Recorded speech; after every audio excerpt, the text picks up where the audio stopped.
2025년도부터 국어 영어의 기조가 완전히 바뀔 거라고 예고를 했고요. 그에 따라 이제 바뀐 것에 대한 정확한 이제 그 예시의 시험 문제까지 보여주면서 2025년도부터는 문제 형식과 문제를 이런 기조로 낼 것이다 라고 완전히 못 박은 공부하시는 분들에게 있어서 굉장히 좀 놀랄만한 뉴스가 아니었나 생각을 해봅니다. 내년 시험에도 영향을 미치는 게 아닐까? 라는 두려움도 있으셨을 것이고, 내후년에는 조금 합격해보겠다 라고 생각하시는 분들한테는 앞으로 내가 공부를 어떻게 해야 되나, 그리고 바뀐 시험이 어떤 영향을 줄 것인가에 대한 굉장히 많은 조금 어려움이나 힘듦이 있으실 거라고 생각이 듭니다. 제 영상으로 증거가 있으니까 여러분들한테 자신있게 말씀드릴 수 있는 것 중에 하나인데요.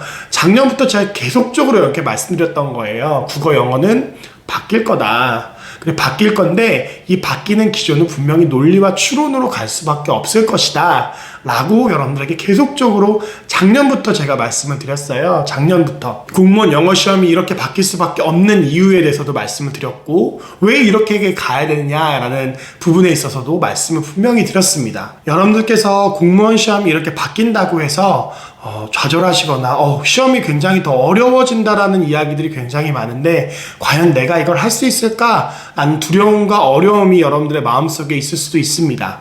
하지만 제가 자신있게 말씀드릴 수 있는 건, 제가 1년 전에 여러분들께 시험이 이렇게 변할 거예요 이라고 이야기하면서 이게 결코 나쁜 것이 아닙니다 라고 여러분들께 뉘앙스를 말씀을 드렸습니다. 왜냐하면 우리가 이제 앞으로 살아가고 있는 모든 사회에서 보는 시험이나 공인 시험들이 다 이쪽 방향으로 가고 있기 때문에, 이쪽 방향의 것들을 잘할 수 있는 인재를 뽑는 것들을 원하고 있기 때문에, 어떻게 보면 여러분들이 이 사회 속에서 살아가는 데 있어서 이러한 부분들은 굉장히 필요할 수밖에 없습니다.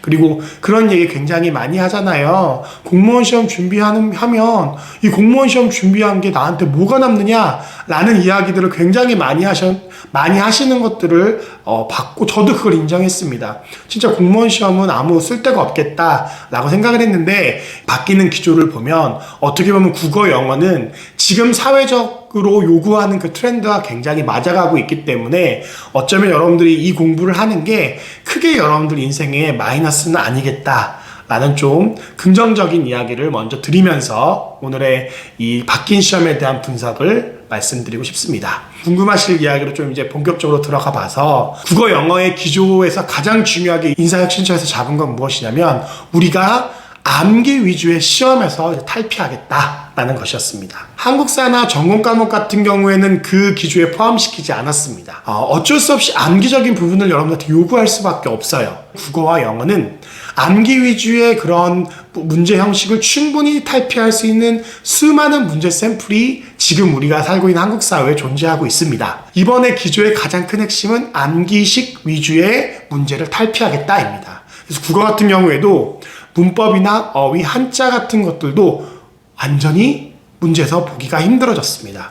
그리고 실질적으로 피셋에서 많이 나오는 논리와 추론 식의 문제들과 문학과 비문학, 특히 비문학 영역에서의 독해 능력을 요구하는 문제가 압도적으로 많이 늘어났습니다. 그래서 시험이 완전히 여러분들이 옛날처럼 기출을 돌리고 문법 강의를 듣고 그런 식의 이제 공부 방법은 아무런 소용이 없는 그런 문제로 국어는 완전히 탈피가 되었습니다. 영어는 좀 다를까요? 영어도 거의 똑같습니다.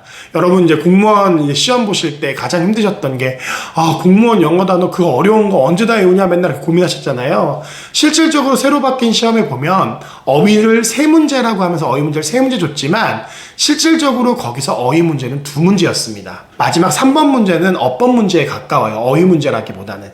그래서 어휘 문제도 2개밖에 나오지 않았고, 어휘도 굉장히 노멀한, 지극히 한 고등학교 1학년에서 고등학교 2학년 수준이면 충분히 할 수 있을 만한 어휘로 문제가 나왔습니다.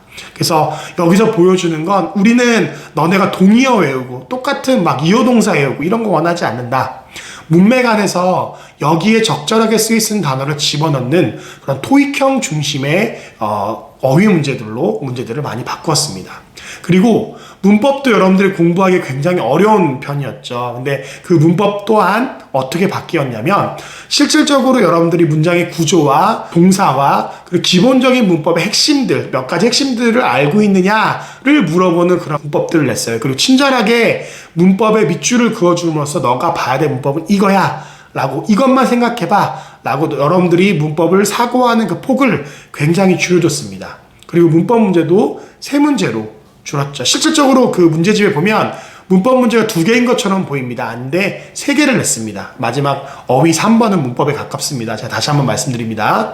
이거 착각하시면 안 돼요. 그래서 어휘 2개, 어법 3개 정도의 문제로 그런 어휘 문제와 어법 문제가 거의 10문제 가까이 차지했잖아요. 생활영어까지 해서 그런 문제가 정말 압축돼서 5문제 정도로 줄어든 것들을 볼 수 있게 됩니다. 생활영어도 굉장히 토익스럽게 됐고요. 업무에 연관될 수 있는 그런 이메일 형식의 문제들을 냈다고 이야기하면서 낸 그런 문제들은 오히려 어떻게 보면 토익과 탭스를 굉장히 많이 섞어놓은 듯한 그러한 문제라는 느낌을 받았습니다. 그리고 아니나 다를까 그 뒤에 독해 지문은 완전 수능형. 수능에서도 가장 논리와 추론이 많이 들어간다는 유형만 뽑아서 그렇게 문제를 냈던 것들을 볼 수가 있었습니다. 영어도 굉장히 많은 변화가 있었다 라고 여러분들에게 말씀을 드릴 수가 있습니다. 이렇게 바뀐 기조 속에서 우리에게 불리하게 작용할 것은 무엇인가를 먼저 짚고 넘어간 다음, 그리고 이 불리하게 작용한 것들을 넘어서서 과연 해결책은 어떤 것이 있는가를 얘기해 주는 게 어떻게 보면 여러분들에게 가장 큰 도움이 되지 않을까라고 생각이 듭니다. 25분 안에 좀 풀면 되겠지라고 생각했던 국어의 문제가 논리 추론과 비문학 지문이 압도적으로 늘어나게 되면서 생각보다 여러분들이 시간이 많이 모자랄 거라는 생각이 들었습니다. 영어도 마찬가지입니다. 옛날에 영어 같은 경우에 지문을 읽지 않고 단어만 비교해서 막 찾은 다음 독해만 좀 시간이 걸려서 독해하면 됐었는데 실질적으로 모든 문제가 빨리 읽어보고 그거에 맞는 것들을 찾아나가야 되는 그런 독해력을 요하는 문제들이 굉장히 많이 출제되었기 때문에 옛날처럼 쉽게 딱딱딱딱 보면서 빠르게 문제를 풀 수 있는 것들은 거의 없다고 보시는 게 무방할 것 같습니다. 문법 문제 3문제 빼놓고는 실질적으로 거의 없다 라고 생각이 들 정도로 영어도 시간이 여러분들의 굉장히 큰 고통으로 다가올 거라는 생각이 들었습니다. 그래서 이것들을 여러분들이 먼저 염두에 두셔야 될 것 같습니다. 두 번째 문제가 뭐냐면 기존에 여러분들이 공부를 하시던 영어, 국어의 공부 방법을 완전히 탈피해야 된다는 단점이 있었습니다. 좀 암기형 중심의 문제도 있었기 때문에 내가 엉덩이를 붙이고 앉아서 열심히 하면 결과가 나오겠지라고 긍정적인 전망을 할 수 있었지만 실질적으로 이렇게 시험이 바뀌고 나서는 막연하게 그런 긍정적인 전망을 할 수가 없습니다. 여러분들의 공부의 방법이 바뀌어야 됩니다. 이 2가지가 어떻게 보면 여러분들에게 좀 가장 큰 어려움으로 다가오지 않을까라는 생각이 들었습니다. 특히 조금 공부를 오래 하셨던 분들에게 있어서는 이게 굉장히 큰 어려움이 아닌가 라는 생각이 들었습니다. 그래서 여러분들이 이 2가지 잘 기억하시고 여러분들이 이거에 맞춰서 좀 준비를 하지 않으신다면 좋은 결과를 내기가 힘들 수도 있다라는 말씀을 드립니다.